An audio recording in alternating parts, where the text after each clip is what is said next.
உலகின் நம்பர் 1 சதுரங்க வீரர் குகேஷுக்கு பென்ஸ் கார் வழங்கிய வேலுமால் நெக்ஸஸ். ஆன்லைன் எல்லாமே கையடக்கத்துக்குள்ள வந்துருச்சு. எப்போ எந்த நேரம் வேணும்னாலும் பார்த்துக்கிறாங்க. இன்னொன்று வந்து பார்த்தீங்கன்னா இந்த ஆப்ஸும் வந்து அதிகமாகிடுச்சு. இப்போது டேட்டிங் ஆப்னு ஒன்றும் இல்லை, நிறைய இருக்குது. இப்போது இந்த டேட்டிங் ஆப்பில் கூப்பிட்டு கொண்டு போய் பிளாக்மெயில் பண்ணுற விஷயங்களும் நடக்க ஆரம்பிச்சிருச்சு. ஃபஸ்ட்டு வந்து இது ஒரு திருமணத்திற்கான ஒரு ஆப்பாகவும் கூட செயல்பட்டுக்கிட்டு இருந்திருக்குது இந்த டேட்டிங் ஆப்பு. அப்புறம் நாளாக வேறு விதமாக இது அவங்களுடைய செக்ஷுவல் நீடுக்காகவும் இது வந்து இது மாதிரியான மோசடிகள் அதிகமாக ஹைதராபாத், பாம்பே, அதுக்கு அடுத்த லிஸ்ட்டில் வந்து சென்னை வந்திருக்கு. இவங்க என்ன பண்ணுவாங்கன்னா, அந்த கொஞ்சம் ஒரு 35-40 வயசு கடந்தவங்கள தான் போய் இவங்க டார்கெட் பண்ணுவாங்க. ஒரு ஃபேமிலிக்குள்ளே இருக்கிறவங்க ஒரு பயம் வரும். சின்ன பசங்களை குறி வைக்கிறது, சின்ன பசங்க நீ போட்டு கொண்டு போயிட்டே இருக்கும். இது பேப்பரில் வெட்ட வெளிச்சமாக சைபர் கிரைமே கொடுத்துருக்காங்க. 200 கோடி தாண்டியதுன்னா அடுத்தது அம்பானி சொத்து மதிப்பை விட தாண்டிடுமோன்னு பயமாக இருக்குது. நக்கிர நேயர்களுக்கு வணக்கம். நான் விஜய் அறிகிற சுதன். டிடெக்டிவ் மாலதி மேம் அவங்க ஹேண்டில் பண்ண பல கேசஸ் பற்றி ஒவ்வொரு எபிசோட்லையும் பேசிகிட்டு இருக்காங்க. இன்றைக்கும் அதே மாதிரி ஒரு கேஸ் பற்றி தான் பேச போகிறாங்க. வணக்கம் மேடம். வணக்கம் தம்பி. இன்றைக்கி எந்த கேஸ் பற்றி மேடம் பேசுவோம்? பிரபலமாக ஓடிக்கிட்டு இருக்கிற கேஸ் தான். பிரபலமாக ஆன்லைன்லேயும் போய்கிட்டு இருக்குது. ஓகே. Dating app. ஓ, எப்போ வந்து மொபைல் வந்துச்சோ அப்போ வந்து இன்ஸ்டால் பண்ண முதல் ஆப் டேட்டிங் ஆப்னு நினைக்கிறேன். ஓ, நீங்களும் பண்ணியிருக்கீங்களோ? இல்லை, சும்மா பொதுவாக சொன்னேன். பொதுவாக நீங்கள் ப்ரொஃபஷன் ஸ்டார்ட் பண்ணும்போது இந்த டேட்டிங் ஆப் அப்படின்னு இல்லாமல் அது வேறு விதமாக இருந்துச்சு. அது அப்டேட் ஆகி தான் டேட்டிங் ஆப்பாக வந்துருச்சோ? இது டேட்டிங் ஆப் கிடையாது. அப்போது வந்து இந்த மாதிரி இருக்கக்கூடிய நபர்களுக்கு ஒரு என்ன சொல்லுவாங்க, ஒரு புரோக்கர் மாதிரி இருப்பாங்க. அப்போ வந்து அது வெரி ஃபியூவாக இருக்கும், இந்த அளவுக்கு இருக்காது. இப்போ ஆன்லைன் எல்லாமே கையடக்கத்துக்குள்ளே வந்துருச்சு. எப்போ எந்த நேரம் வேணும்னாலும் பார்த்துக்கிறாங்க.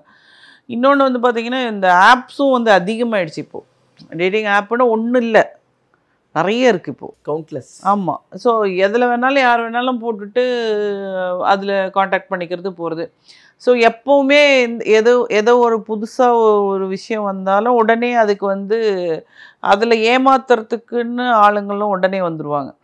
ஏன்னா நூதன முறையில் தானே ஏமாற்ற முடியும். ஸோ இந்த ஆப்பில் பூந்து ஏமாத்துறதுக்கும் ஆளுங்கள்லாம் வந்துட்டாங்க. நானே நிறைய சொல்லியிருப்பேன். இந்த மாதிரி மேட்ரிமோனியில் கல்யாணத்துக்கு இது பண்ணிவிட்டு பைசா வாங்கினாங்க, முன்னாடியே வந்து காசு கேட்டு வாங்கிடுறது, லட்சக்கணக்கில் காசு கொடுத்து ஏமாந்தவங்களாம் இருக்காங்கன்னு நான் சொல்லியிருக்கேன்.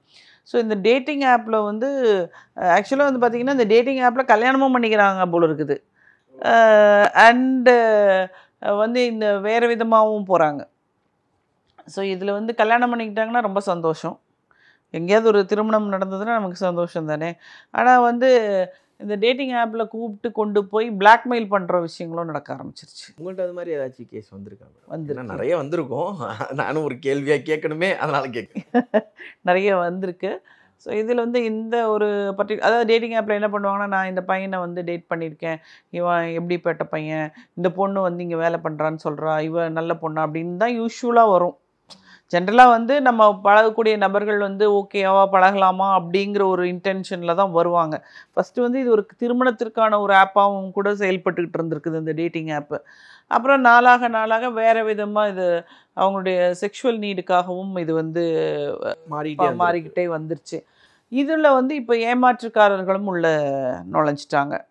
ஸோ இப்போ வந்து எப்படியெல்லாம் ஏமாற்றலாம் அப்படின்னாக்கா, இப்போ வந்து இதுக்கு ஒரு கும்பல், எதுவுமே வந்து ஒரு தனி ஒரு ஆளாக இதை செய்ய முடியாது. ஸோ என்னென்னா இதுக்கு ஒரு கேங் ஃபார்ம் ஆயிடுறாங்க. இப்போது ஒரு பொண்ணும் பையனும் வெளியே போகிறாங்க அப்படின்னா, எய்தர் பொண்ணு சைட்லையோ அல்லது பையன் சைட்லேயோ வந்து ஒரு குரூப் இருக்கும். பிஹைண்ட் தி கேமரா மாதிரி. ஆமாம், பிஹைண்ட் தி கேமரா. ஆமாம், நம்ம 2 பேர் இங்கே பேசிகிட்டு இருக்கோம், இங்கே இத்தனை பேர் ஒர்க் பண்ணிகிட்டு இருக்காங்கிறது யாருக்கும் தெரியாது. ஸோ அது மாதிரி வந்து பிஹைண்ட் த கேமரா நிறைய பேர் ஒர்க் பண்ணுறாங்க. அதில் வந்து பார்த்திங்கனாக்கா என்ன பண்ணுவாங்கன்னா, இவங்கள ஃபாலோ பண்ணுறது, அப்புறம் இவங்க எந்தெந்த இடத்துக்கு போகிறாங்க, இவங்க போகிறதையே வந்து இவங்க தான் பிளான் பண்ணுவாங்க. பிஹைண்ட் த சீன் இருக்காங்க பாருங்கள், எங்கே போகணும் என்ன பண்ணணுங்கிறத இவனுக்கு இன்ஸ்ட்ரக்ஷன் கொடுத்துருவேன். யாருக்கோ ஒரு ஆணோ பெண்ணோ, இதில் வந்து நீங்கள் ஒரு ஆணை மட்டுமே குற்றம் சொல்ல முடியாது, பெண்ணை மட்டுமே குற்றம் சொல்ல முடியாது. ஈக்குவலாக எல்லாமே இப்போ நடந்துக்கிட்டு இருக்கு. ஸோ இவங்களுக்கு பிஹைண்டில் இருக்கவங்க வந்து நீங்கள் இங்கே வந்து நாங்கள் கேமரா செட் பண்ணியிருக்கிறோம் அப்படின்லாம் சொல்லி இவங்களுக்கு இன்ஃபர்மேஷன் கொடுப்பாங்க. ஸோ இவங்க வந்து கேஷுவலாக போகிற மாதிரி போய் இவங்களை கூட்டிகிட்டு போயிட்டு அங்கே நடக்கிறது எல்லாமே வந்து வீடியோ எடுக்கப்படுகிறது. வீடியோ எடுத்துகிட்டு அந்த வீடியோ வந்து நான் உனக்கு வெளியே விட்டுருவேன் பிளாக்மெயில் பண்ண ஆரம்பித்தோன்னே அப்படி தான் நம்மக்கிட்ட ஒரு தம்பி வராங்க. வந்து இந்த மாதிரி நான் இந்த ஆப்பில் பார்த்தேன், இவங்களோட பேசினேன், வந்து ஒரு வீடியோ வச்சுருக்கேன்னு சொல்லிட்டு எனக்கு அனுப்பிச்சி விட்டாங்க. அந்த வீடியோ வந்து எனக்கு வெளியே போகாமல் இருக்கணும் அப்படின்னா எனக்கு பணம் வேணும் அப்படின்னு சொல்லிட்டு கேட்குறாங்க. இந்த தம்பி வந்து கல்யாணம் ஆன நபர். ஸோ கல்யாணம் ஆகிடுச்சு, எனக்கு வெளியில் போச்சுன்னா ரொம்ப கஷ்டம், நான் தெரியாமல் இந்த இதுக்குள்ளே போயிட்டேன், பட் என்னை வந்து இதுலேருந்து வெளியே கொண்டு வரணும்னு நான் நினைக்கிறேன், நீங்கள் எனக்கு கொஞ்சம் ஹெல்ப் பண்ணுங்க அப்படின்னு தான் சொல்லிட்டு வராங்க.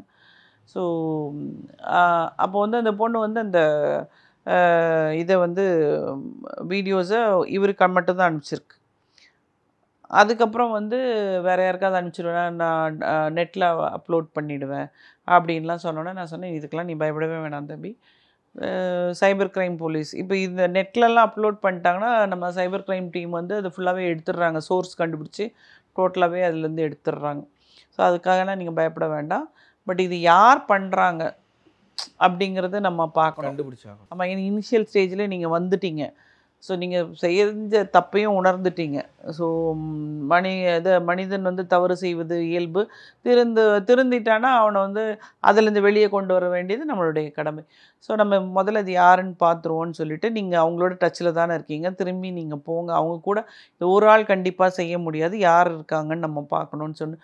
இல்லை ஒரு ஆள் செய்ய முடியாதோ அப்படின்னாரு. ஆமாம், ஒரு ஆள் செய்ய முடியாது, கண்டிப்பாக அதுக்கு பின்னாடி ஒரு டீம் இருக்கும், நம்ம அதை கண்டுபிடிப்போம், திரும்பி நீங்கள் போங்க அப்படின்னு சொல்லி அவரை நம்ம இது பண்ணுறோம். ஒரு அமௌண்ட்டை கொடுத்துட்டு நீங்கள் கொடுக்க வரேன்னு சொல்லிட்டு போங்கன்னு சொல்லும்போது நம்ம டீம் வந்து அவங்கள ஃபாலோ பண்ணி போகிறோம்.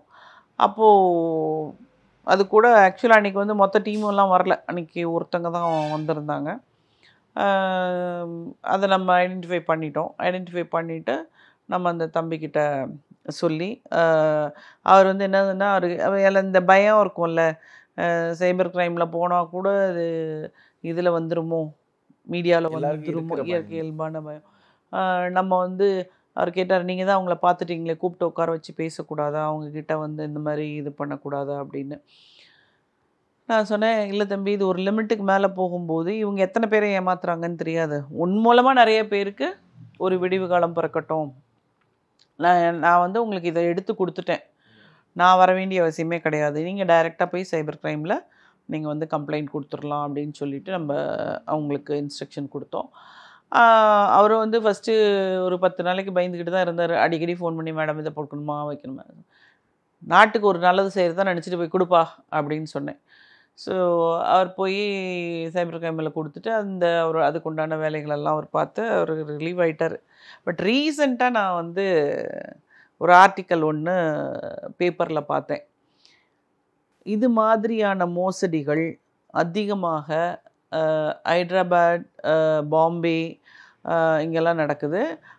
அதுக்கு அடுத்த லிஸ்ட்டில் வந்து சென்னை வந்திருக்கு இருக்கு. ஆமாம், இது பார்த்திங்கன்னா 200 கோடியை தாண்டி விட்டதுன்னு சொல்லி சைபர் க்ரைம் வந்து கொடுத்துருக்காங்க. அதில் ஏமாந்தவங்களோட அமௌண்ட்டு 200 கோடி.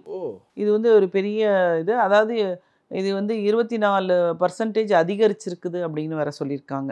இன்னொரு விஷயம் மேடம், இப்போ இதில் இவர் எப்படி போய் மாட்டினாரு, எந்த சுச்சுவேஷனில் இவர் வந்து த்ரெட்டிங் பண்ண ஆரம்பிச்சிருக்காங்க? இவங்க மாட்டுறதுன்னா இவங்க இந்த டேட்டிங் ஆப்பில் இந்த மாதிரி வரக்கூடியவங்க இருக்காங்கன்றது இவங்களுக்கு தெரியும். ஸோ இதை ஏமாத்துறதுக்குனே ஒரு குரூப்பை மானிட்டர் பண்ணிக்கிட்டே இருக்கும். இவங்க என்ன பண்ணுவாங்கன்னா, அந்த கொஞ்சம் ஒரு 35-40 வயசு கடந்தவங்கள தான் போய் இவங்க டார்கெட் பண்ணுவாங்க. ஒரு ஃபேமிலிக்குள்ளே இருக்கிறவங்க, ஒரு பயம் வரும். நான் அடுத்தாதான் கேள்வி வச்சுருந்தேன், இந்த ஏஜ் குரூப் அப்படிங்கிற ஒரு விஷயம் இருக்குல்ல, சின்ன பசங்க எந்த ஏஜ் குரூப், சின்ன பசங்களை குறி வைக்கிறாங்களா இல்லை ஒரு குறிப்பிட்ட சின்ன பசங்களை குறி வைக்கிறதுல, சின்ன பசங்க நீ போட்டு கொண்டு போயிட்டே இருக்கும், அதுவும் பயப்படும். பட் அதுக்கிட்ட இருந்து நிறைய பணம் கறக்க முடியாது, பணம் எங்கே இருக்குது அங்கே தானே கறக்க முடியும். அது ஒன்று. இன்னொன்று வந்து நீங்கள் இந்த மாதிரி ஃபேமிலிக்குள்ளே இருக்கவங்களை வந்து நீங்கள் பயமுறுத்தினா தானே காசு அதிகம் வாங்க முடியும். ஃபேமிலி மெம்பர்ஸ்க்கு தெரிஞ்சிடக்கூடாதுங்கிறதுக்காக காசு கொடுப்பாங்க இல்லையா, அந்த மாதிரி பீப்புளை தான் இவங்க டார்கெட், அதுவும் கொஞ்சம் பணக்காரங்களாக பார்த்து, அது வயசானவங்களாம் இன்னும் ஆமாம் கச்சிதமாக இவங்க ஏதுவாகிடும்ல. ஆமாம், அதனால வந்து 35-40 அந்த வயசில் இருக்கவங்கள தான் டார்கெட் பண்ணுறது இவங்க. இப்போ நீங்கள் சொல்கிற மாதிரி சைபர் க்ரைமுக்கு போகலாமா வேணாமான்னு டைனமோவில் இருக்காங்கல்ல, நிறைய பேருக்கு வந்து இந்த சிக்கல் இருக்குது, நம்ம இல்லைன்னு சொல்லவே முடியாது. இது பேப்பரில் வெட்ட வெளிச்சமாக சைபர் கிரைமே கொடுத்துருக்காங்க. 200 கோடி தாண்டியதுன்னா அடுத்தது அம்பானி சொத்து மதிப்பை விட தாண்டிடுமோன்னு பயமாக இருக்குது எனக்கு. அந்த அளவுக்கான வாய்ப்புகள் இருக்குங்க. இப்போ பயந்துகிட்டு இருக்காங்களா மேடம், அவங்களுக்கு ஒரு விஷயம் சொல்லணுன்னா என்ன சொல்லுவீங்க? நான் இப்போ வரைக்கும் இந்த வீடியோவை பார்க்குற வரைக்குமே ஒரு தயக்கம் இருக்கும் அவங்களுக்கு. அந்த தயக்கத்துலேருந்து வெளியே வர்றது எப்படி?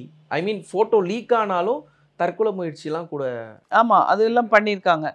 சரி, இப்போது இது வந்து இன்றைக்கி நடக்கிறதில்ல, இன்றைக்கி வந்து இது பெரிய லெவலில் நடந்துகிட்டு இருக்குது. ஏன்னா கையடக்கத்துக்குள்ளே எல்லாம் வந்ததுனால கையிலே வச்சு பார்த்துட்டு இந்த பிரச்சனைக்குள்ளே தானாக போய் சிக்கிக்கிறாங்க. நாங்கள் அன்றைக்குமே அந்த காலத்துலையுமே இதை பண்ணியிருக்கோம். இது கூட ஏற்கனவே வேற ஒரு கேஸோடு நான் உங்களுக்கு எக்ஸ்பிளைன் பண்ணியிருப்பேன் நினைக்கிறேன். ஒரு வேனை கொண்டு போய் அதில் ஏகப்பட்ட பொண்ணுங்க ஏறினாங்கன்னு சொல்லி. அந்த காலத்துலேயே திஸ் வாஸ் இன் 2000 இந்த கேஸ் நான் பண்ணது. அப்போது வந்து அப்பயும் தான் ஏமாந்துருக்காங்க. அப்போது வந்து பணத்துடைய அமௌண்ட்டு வந்து கம்மியாக இருக்கும். இன்னொன்று வந்து பார்த்திங்கன்னா இந்த மாதிரி க்ரைம் ரேட் வந்து கம்மியாக இருந்துச்சு தப்போ. இப்போ க்ரைம் ரேட்டே ஏறிடுச்சு, ஏன்னா நிறைய ஆப்ஸ் வந்துருச்சு. ஸோ இதில் வந்து இன்னும் வேறு நிறைய மோசடியும் இருக்குது. இது வந்து பிளாக்மெயிலு. இதில் என்ன பண்ணுவாங்கன்னா இவங்க மொபைலில் இருக்கக்கூடிய டேட்டாவை திருடி எடுக்கக்கூடியதெல்லாம் இருக்குது. டேட்டா இல்லைன்னா இவங்களுடைய கான்டாக்ட்ஸ் இல்லை, அக்கௌண்ட் டீட்டெயில்ஸில் போய் பூந்து விளையாடக்கூடிய அளவுக்கு கூட போய் பண்ணிடுவாங்க. ஸோ இதில் நிறைய நான் சொல்கிறது ஜஸ்ட் பிளாக்மெயில் சொல்லியிருக்கேன் உங்களுக்கு. இல்லை பேங்க் அக்கௌண்ட்டில் இருக்கக்கூடிய விஷயத்தையே உங்களால் எடுத்துட முடியும். பாஸ்வேர்டெல்லாம் பேசிக்கிட்டே கேட்டுகிட்டே வந்துட்டாங்கன்னா எடுத்துருவாங்க. அதெல்லாம் நம்ம நிறைய படத்தில் பார்த்துருக்கோமே. அது மாதிரி எடுத்துருவாங்க. அதனால் வந்து அது ஒன்று. இன்னொன்று, இவங்க செக்யூரிட்டி இல்லாத ஆப்ஸ்லலாம் இவங்க போகவே முதல்ல லாகின்னே பண்ணக்கூடாது, மொபைலே லாகின் பண்ணக்கூடாது. மொபைலில் வந்து எல்லாத்தையும் டவுன்லோட் பண்ணி வச்சுக்கிறாங்க, எல்லா ஆப்ஸையும். அந்த டவுன்லோட் பண்ணுறதே வந்து எது ரொம்ப செக்யூரிட்டி இருக்கக்கூடிய ஆப்பாக பார்த்து நம்ம வந்து டவுன்லோட் பண்ணி வச்சுக்கணும். பல பேருக்கு தயக்கம் இருந்திருக்கும், போகலாமா வேணாமான்னு. சைபர் கிரைமில் போனதுனால சேஃப்டி இல்லைன்னு நினைக்கிறாங்கல்ல. அந்த சேஃப்டி இல்லைன்னு இல்லை, அது வந்து அங்கே சேஃப்டி தான், பட் நினைக்கிறவங்களுக்கு சொல்கிறாங்க. இல்லை, அது வந்து ஒரு பயம் தானே. நம்ம ஒரு ஸ்டேஷனுக்கு போகிறோம், நம்மளை யாராவது சுற்றி இருக்கிறவங்க பார்த்துட்டாங்க, உங்கள் பையனை நான் ஸ்டேஷனில் பார்த்தேன்னு சொல்லிட்டாங்கன்னா அந்த மாதிரி ஒரு தயக்கங்கள் இருக்கும். இந்த தயக்கங்கள் வந்து வேறு பல விபரீதமான முடிவுகளை கொண்டு வர வச்சிடும். இதுக்கு தயங்காமல் போய் ஒரு 4 பேர் பேசுவான், 4 நாள் பேசுவான், அதுக்கப்புறம் விட்டுருவாங்க, அவ்வளோதான். ஸோ இந்த தைரியமாக போய் பண்ணால் நிறைய பேர் வந்து இதுலேருந்து காப்பாற்றப்படுவாங்க. அதுதான், அதனால் அவங்க பயப்படாமல் அவங்க போகணும். தயங்கமும் வேணாம், தற்கொலையும் வேணான்னு சொல்கிறீங்க. அதாவது என்னென்னா, இப்போ பார்த்தீங்கன்னா ஒரு 10 நாள் வந்து என்கிட்ட அந்த தம்பி பேசிகிட்டே இருந்துச்சு. நான் திரும்ப இல்லைப்பா, நான் he got convinced. ஸோ போய் கொடுத்தார். இல்லை, இதோட முடிவு என்னவா இருந்துச்சு மேடம்? அவருக்கு ப்ராப்ளம் சால்வ் ஆகிடுச்சு அவருக்கு. ஆமாம். இதே மாதிரி இன்னொரு வழக்கோட சந்திக்கிறேன். நன்றி. வணக்கம். உலகின் நம்பர் 1 சதுரங்க வீரர் குகேஷுக்கு பென்ஸ் கார் வழங்கிய வேலுமால் நெக்ஸஸ். திரைக்கடலோடி திராவிடம் வளர்த்த கதை. Director writer VC Guganathan. வெளுத்து கட்டும் சினிமா கொட்டகை உங்கள் நக்கீரன் இதழில். நக்கீரன் டிவிக்கு சப்ஸ்கிரைப் செய்யுங்கள். உங்கள் ஆதரவே எங்கள் பலம். ஆசிரியர்களுக்கு நண்பனாகவும் மாணவர்களுக்கு ஆசானாகவும் திகழும் தேர்வு வழிகாட்டி. ஒவ்வொரு பாடத்திற்கும் அனுபவமிக்க ஆசிரியர்களின் துல்லியமான தெளிவான விடைகள். CNC இருக்கு, தேர்வு பயம் எதற்கு? இது தீரன் பப்ளிஷிங் ஹவுஸ் விற்பனை வெளியீடு.